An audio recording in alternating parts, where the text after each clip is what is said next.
folks that put on the conference. And Mike McCalla's here. Mike, thanks for coming by. Thanks, Dave.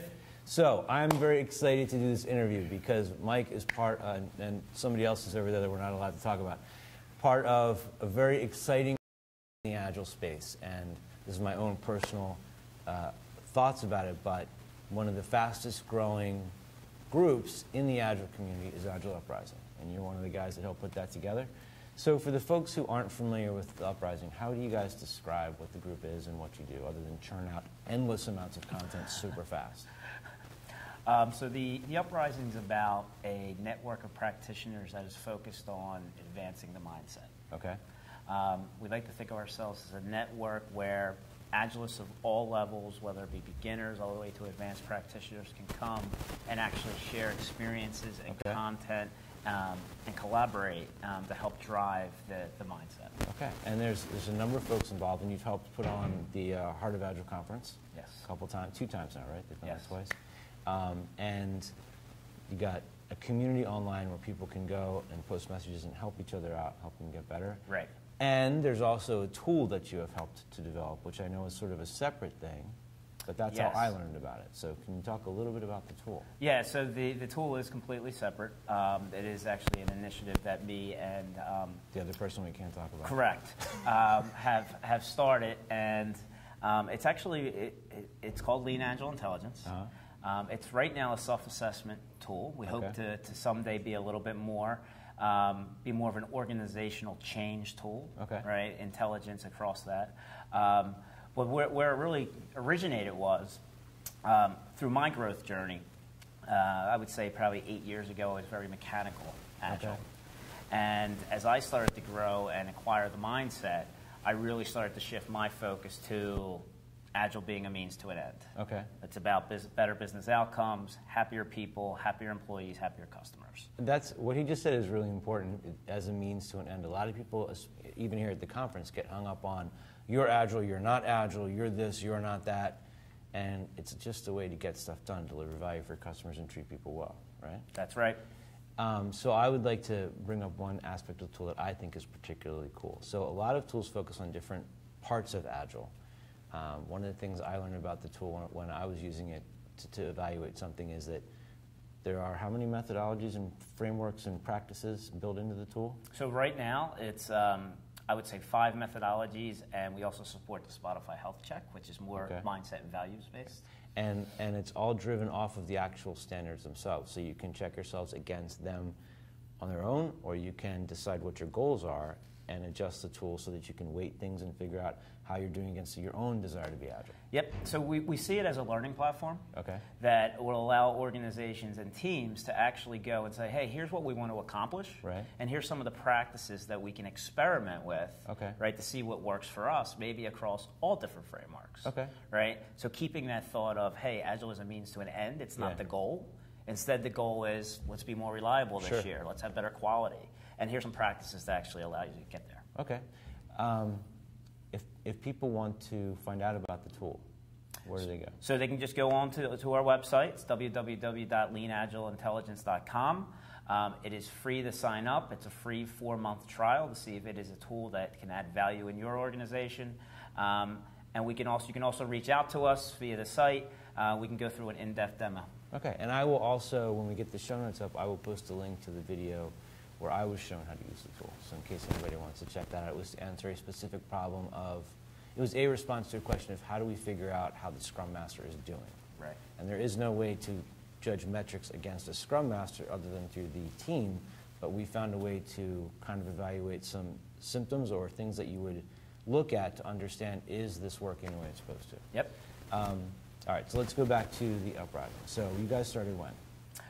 So back in May of last year was the Heart of Agile Philadelphia. And that was run by James Gifford. And a bunch of practitioners that we kind of knew each other from the area. We got together. There was a 5-hour happy hour where, where we were I'm shocked that James Gifford would participate in a 5-hour happy hour. I think he got thrown out after about 4 hours. 4 hours. We're on the same page there. But anyway, yeah, we ended up being the last ones there and really started to collaborate, hang out. And then Jason Kuzak actually started a Slack channel. Okay. Where we all started to kind of share materials, start to collaborate, talk to one another, and it really started to take off. And basically where we landed was, hey, we should be sharing this with the community. Yeah. We're kind of being selfish of keeping this into Slack. Okay. Right? So hence was born the Uprising and the Coalition, which is that forum that you talked about, where people can come and share experiences and gather, share materials, whatever that may be. And it has kind of grown into, like you said, a fairly large brand in the community. How many people do you have in the community? I think at last it was maybe 400. Okay. Maybe actually past that. Yeah. There's no one over there. Yeah. Right. Sorry.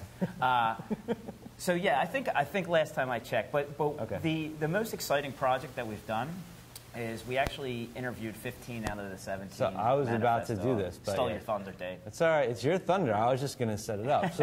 So there's lots of Agile podcasts, and they focus on different things.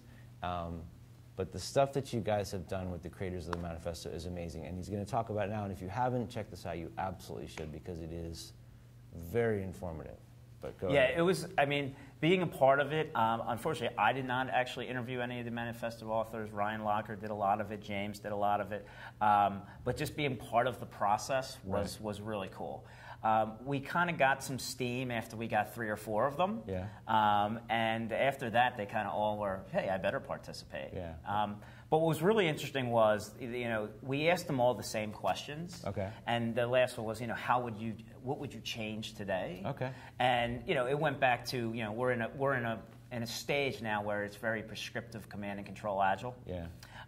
And trying to get the mindset back, and there's a lot, like Alistair's stuff is all about that, get back to the basics. Without a doubt, yeah. Yes. Cool. So this is a great way to learn about the guys that wrote the manifesto, what they were thinking about, the sort of retrospective of what they were trying to accomplish with it. It is an amazing thing. And I also am a big fan of the podcast that you guys do together, because hearing you talk through the issues with each other, people that are informed practitioners of Agile, so not just the guys that are writing books, but people that are down there in the trenches dealing with it every day. It's pretty cool. Yeah, we like to have 2 different flavors, the interview type and then the panel discussions.